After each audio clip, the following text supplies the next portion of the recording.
انہوں نے کہا تھا نا کہ فائنل کال، یہ پیچھے بنیادی وجہ یہ 190 ملین پاؤنڈ، اور دوسرا ان کو یہ معلوم تھا کہ آج کی جو 27 تاریخ ہے تو عمران خان کو شاید یہ بھی پتا تھا کہ اس پر فرد جرم بھی لگنے جا رہا ہے، اور وہ اس میں پھڑا بھی جائے گا، پھڑا نہیں بلکہ اس کو سزا ہی مل جائے گی، اور وہ ملٹری کورٹ سے بھی ڈرتا ہے، ان ساری باتوں سے وہ ڈرتا ہے.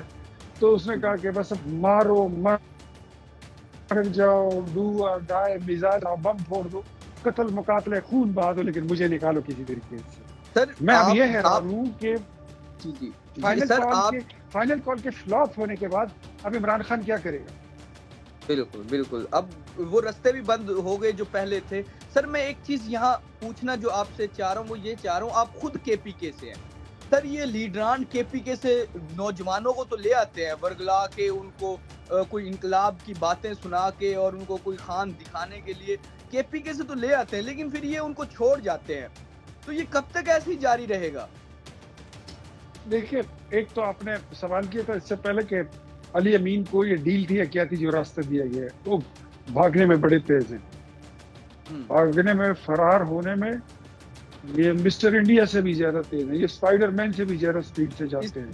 بیٹ مین کیا تو سپر مین کیا. سر اس دفعہ وہ اکیلے نہیں تھے. بات تو یہی تھا کہ اس بار ٹام اینڈ جیری دونوں اکٹھے ایک ساتھ نکل گئے، اور نکل گئے ویسے بھاگے ہیں، رکے بھی نہیں ہیں، پرائی گاڑیوں میں بیٹھ کر نکلے ہیں اور نکلے ہیں، ورنہ اگر یہ ڈیل وغیرہ ہوتی تو یہ اپنی گاڑی میں جاتے، پرائی گاڑی میں بیٹھ کے دھوکہ دے کر نکلے ہیں، لیکن یہ پکڑ لیے جائیں گے. جو آپ نے کہا کہ خیبر پختونخوا سے لوگ آتے ہیں، خیبر پختونخوا سے یہ سارے وہ بیچارے چوکوں سے لائے ہوئے مزدور ہیں، وہ بیچارے جو مزدور لوگ ہیں، وہ تو دیہڑی دار ہیں، ان کو 5,000 روپے آپ بھی دے دیں تو آپ کے ساتھ چلے جائیں گے، میز دکھے تو میرے ساتھ چلے جائیں گے، ان کو ٹوپیاں پہنا دیتے ہیں، مفلر پہنا دیتے ہیں. سر یہ صوبہ جو ہے خیبر پختونخوا، یہ کیوں تنزلی کا شکار ہے 12 سال سے؟ اسی وجہ سے کہ صوبے اس 24 نومبر کی کال کے لیے 1 ارب روپیہ سرکاری خزانے سے نکالا گیا ہے. 1 ارب روپیہ. 5,000 روپے دیہڑی اگر ایک دن کے لیے دے دے وہ کسی بندے کو تو اس سے کوئی فرق نہیں پڑتا. اور یہ سارے پیسے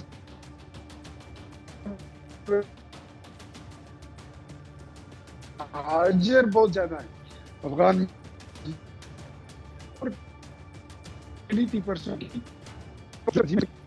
کے پاس، تو وہ جدید ہتھیار تھے کہ آپ کی سوچ ہے، وہ ہماری پولیس کے پاس نہیں تھی. تو پھر جب یہاں آئے تو پھر ہم نے ان کو بتایا کہ ریاست ایسی ہوتی ہے اور جب وہ دھکیلنے پہ آتی ہے تو پھر وہ ایسے دھکیلتی ہے. اب اس کے بعد میرے خیال میں، مجھے نہیں خیال کہ اگلے 2025 میں بھی یہ کوئی ڈی چوک کا نام بھی ان کے لبوں پہ آ جائے، ان کی زبان سے یہ نام بھی شاید نکلتے ہوئے اب ہل جائیں گے، یہ نہیں بول نہیں. بالکل سر، یہ اب جو آج ہی پریس کانفرنس بھی کی ہے علی امین گنڈا پور نے تھوڑی دیر پہلے، ان کا کہنا ہے کہ جو لوگ وہاں مارے گئے ہیں یا جن کو گولیاں وغیرہ یا کوئی زخمی ہوئے ہیں جو لوگ، ان کو 1-1 کروڑ روپیہ دیا جائے گا. کچھ اس طرح کی باتیں چل رہی ہیں. کیا کے پی کے پاس اتنے وسائل ہیں کہ لوگوں کو لائیں پھر ان کو علی امین گنڈا پور سے بندہ یہ پوچھے کہ اگر 100 بندے مرے ہیں تو 100 بندوں کے گھر بتاؤ، ان کی لاشیں دکھاؤ. کشمیر میں بھی لوگ مرتے ہیں تو ان کی ویڈیو بنتی ہے، تصویریں بنتی ہے، وہ ریکارڈ پہ آتا ہے، نام ولدیت عطا پتہ ہوتا ہے. میں علی امین کو کہتا ہوں کہ میں ان کے گھروں میں جا کے تعزیت کے لیے جانا چاہتا ہوں. سرکار کو بتائیے، ہم وفاقی وزراء کے ساتھ جائیں گے وہاں پر. جھوٹ کیوں بولتے ہیں؟ یہ ڈر اس لیے رہے کہ انہوں نے رینجر کے اور ایک پولیس اہلکار کو شہید کر دیا ہے. اب اس کے بارے میں پوچھ گچھ بھی ہوگی، FIR بھی ہو گئی ہے، اس میں بشرا بی بی، عمران، علی امین، عمر ایوب یہ اس میں نامزد ہیں. اب یہ کیس کو جو ہے نا تو کراس کرنے کی کوشش کر رہے ہیں کہ جی حملہ تو ہم پہ ہوا ہے. ایسا کچھ نہیں ہوا. اب ان کو کراس نہیں کرنے دیں گے، انشاءاللہ ان کو لک پتہ جائے گا. اور یہ جھوٹ بول رہے ہیں کہ اٹیک ہوا تھا یا ان کے بندے مارے گئے ہیں، اگر ہیں تو یہ لسٹ جاری کریں. سر محسن نقوی جو وزیر داخلہ ہیں، اگر علی امین گنڈا پور آتے تو وہ شاید اتنا پریشان نہ ہوتے. وہ کسی خفیہ ہاتھ کی بات کر رہے تھے، اس کا تھوڑا سا بتائیں نا کہ وہ خفیہ ہاتھ کیا ہے اور کیسے وہ انقلاب لانا چاہ رہا تھا. وہ